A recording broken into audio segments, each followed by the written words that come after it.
Complete হয়েছে, তার সত্ত্বেও অনেকে এখনো স্কুলে কিন্তু জয়েন করতে পারেনি,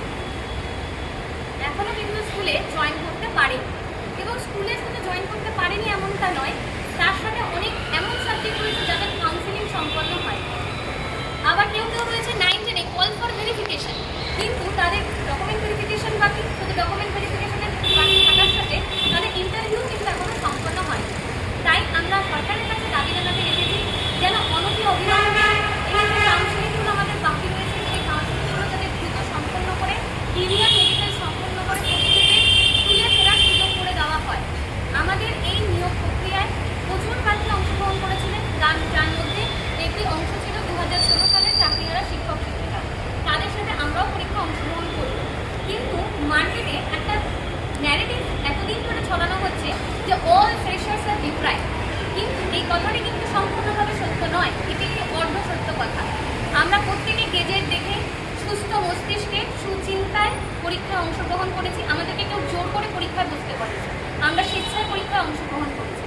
তাই আমরা যেখানে পরীক্ষা অংশগ্রহণ করেছি, আমরা এমপ্যানেল হয়েছি যে সমস্ত ফ্রেশাররা, আমাদের তো কোনো অপরাধ নেই। তাহলে শুধুমাত্র কিছু মানুষ যারা দুর্ভাগ্যবশত অকৃতকার্য হয়েছে তাদের জন্য আমরা কেন সারা জীবন শুনে যাবো যে অল ফ্রেশার আর ডিপ্রাইভড? এই যে অর্ধ সত্য, এই ন্যারেটিভটিকে খণ্ডন করাও কিন্তু আমাদের একটি উদ্দেশ্য। আমাদের এখানে যারা আজকে এখানে সমবেত হয়েছে, আমরা মূলত 20,000 যে ফ্রেশার, তাদের মধ্যে থেকে আমরা তাদের প্রতিনিধি মাত্র, আরও এই 20 জন হচ্ছে 20,000-এর প্রতিনিধি। আর এই যে আমাদের প্রতিনিধি আমরা যারা এসেছি, আমরা শুধু সরকারের কাছে বার্তা পৌঁছে দিতে চাই, এই নিয়োগকে সম্পন্ন করে আমাদের স্কুলগুলোকে বাঁচানো হোক, বাংলার শিক্ষা ব্যবস্থাকে বাঁচানো হোক। একটা শিশুর কাছ থেকে যেন তার শিক্ষার অধিকারকে কোনোভাবে কেউ ফিরে না নেয়। স্কুলগুলোর অবস্থা পুরো কঙ্কালসার করে দিয়েছে আগের যে রাজ্য সরকার। আমাদের এই স্কুলগুলোকে বাঁচাতে হবে। স্কুলের বাচ্চাগুলোর অবস্থা ভীষণ পরিমাণে খারাপ, আসছে যাচ্ছে, মিড ডে মিল খাচ্ছে, বাড়ি চলে যাচ্ছে, পড়াশোনার কোনো ইনফ্রাস্ট্রাকচার নেই, সিলেবাসে একদম দফা করে দিয়েছে আগের সরকার।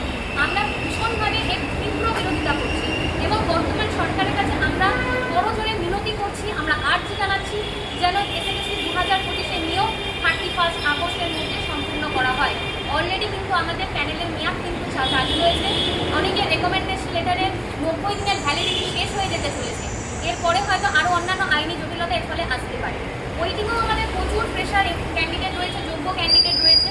হয়তো সেই ফ্রেশার ক্যান্ডিডেটগুলোকে ওয়েটিংয়ের মাধ্যমে সিট পূরণ করার জন্য দেখা হবে তাদেরকে। যদি ফার্স্ট কাউন্সিলিংয়ে যদি সময় মতো শেষ না হয়, তাহলে ওই যে সেকেন্ড কাউন্সিলিং বা থার্ড কাউন্সিলিংয়ে যে ওয়েটিং ফ্রেশারটি চাকরি পাবে, পরবর্তীতে তাকে আবার সেই 2016 এক্সপায়ারি প্যানেলের নামও একটা কালো